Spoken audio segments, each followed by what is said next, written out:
নমস্কার বন্ধুরা, আয়ুষ্মিতা কিচেন চ্যানেলে সবাইকে অনেক অনেক স্বাগত। তো বন্ধুরা, আজকে আমি তোমাদের সামনে একটা খুব সিম্পল একটা রেসিপি নিয়ে আসছি। তো তোমরা দেখতে থাকো, আশা করি ভালো লাগবে। তো চলো।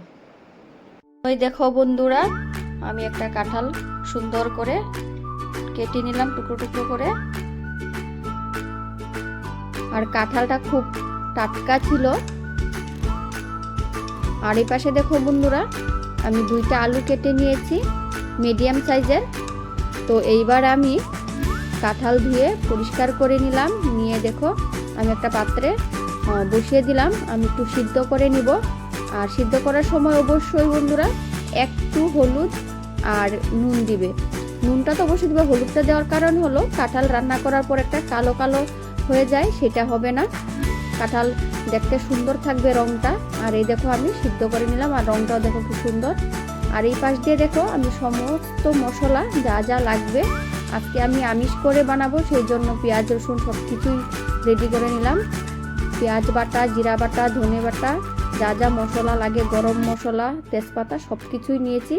আর এইবার আমি সমস্ত কিছু একসঙ্গে দিয়ে দিলাম। তারপরে দেখো কিছুটা সরষের তেল দিয়ে দিয়েছি। আর সরষের তেলের পরিমাণটা একটু বেশি দেবে, কারণ কাঁঠালের তরকারিতে সরষের তেল একটু বেশি লাগে। তেলটা বেশি দিলে খেতে ভালো লাগে, টেস্ট হয়। আর আমি কয়েক কোয়া রসুনও দিয়ে দিয়েছি গোটা, আমার ভালো লাগে খেতে, সেই জন্য। তো দেখো বন্ধুরা, আমি ম্যারিনেট করে নিলাম। আর এই পাশে দেখো আমার কড়া গরম হয়ে গেছে। এবার কড়াতে আমি শুকনো লঙ্কা, তেজপাতা আর গোটা জিরা দিয়ে দিলাম পুরনে। আর কিছুটা পেঁয়াজ কুচি দিয়ে দিলাম।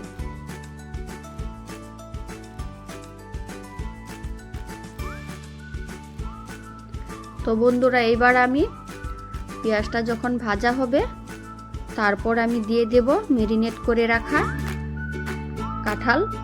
তো এইভাবে সবাই কাঁঠাল ভেজে বয়েল করে তারপরে ভেজে বা পেঁয়াজটা ভেজে তারপরে রান্না করো। আমি আজকে একটু অন্যরকমভাবে রান্না করলাম। আমি জানি এই রান্নাটা তোমরা যদি একবার খাও, মাংস তরকারি তোমরা খেতে ভুলে যাবে, মাংস থেকেও টেস্ট হয়। তোমরা শুধু একবার খেয়ে দেখো। আর এই রান্নাটা হলো আমার মার হাতের রান্না।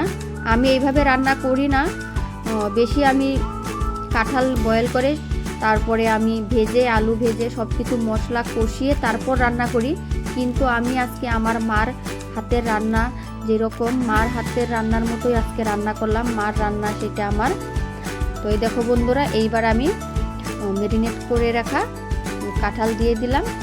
তো এইবার আমি সব কিছু খুব সুন্দর করে কষিয়ে নেব। আর যতক্ষণ তেল না বেরোচ্ছে ততক্ষণ আমি কষিয়ে নেব। অবশ্যই বন্ধুরা গ্যাসের ফ্লেমটা একটু কমিয়ে রাখবে। তো বন্ধুরা, এইবার আমি দিয়ে দেব লঙ্কা বাটা। আর আজকের রান্নার সমস্ত মশলা আমি পাটায় বেটে নিয়েছি, কোনো কিছুই আমি গুঁড়া মশলা ব্যবহার করি নাই। তারপর হলো মিক্সিতেও বাটি নাই, আমি সম্পূর্ণ যা যা মশলা দিয়েছি সব কিছুই আমি আজকে পাটায় বেটেছি। কেননা আমি দেখতাম মা আগে, আমরা যখন ছোট ছিলাম, মা রান্না করতো পাটায় বেটে, সেই রান্নার স্বাদই আলাদা। তো ভাবলাম আজকে যেহেতু মার হাতের রান্নার রেসিপি আমি তোমাদের সঙ্গে তুলে ধরবো, সেই জন্য আজকের আমি যা সমস্ত মশলা দেবো সব কিছু আজকে আমি পাটায় বেটে দেব। তো এই দেখো আমার এইদিকে কষানো হয়ে গেছে, ভাজা ভাজা হয়ে গেছে, আমার কাঁঠাল থেকে তেল বেরিয়ে পড়েছে। তো এইবার আমি গরম জল দিয়ে দেবো। আর কাঁঠালের তরকারিতে অবশ্যই গরম জল দেওয়ার চেষ্টা করবে। তো এবার আমি দেখো মাখা মাখা করে ঝোল দিয়ে দিলাম। কাঁঠালের তরকারিতে বেশি ঝোল দিলে ভালো লাগবে না। আর এইবার দিয়ে দেখো আমি কাঁচা লঙ্কা দিয়ে দিলাম। আর এই দেখো বন্ধুরা, আমার রান্না কমপ্লিট হয়ে গেছে। তো এইবার আমি পরিবেশন করব গরম গরম ভাতের সঙ্গে। তো দেখো বন্ধুরা, তরকারিটা দেখতে যা অসাধারণ হয়েছে, তোমরা শুধু একবার এইভাবে রান্না করে খেয়ে দেখো। আমি গ্যারেন্টি দিয়ে বলছি তোমরা খুব ভালো লাগবে তোমাদের খেতে।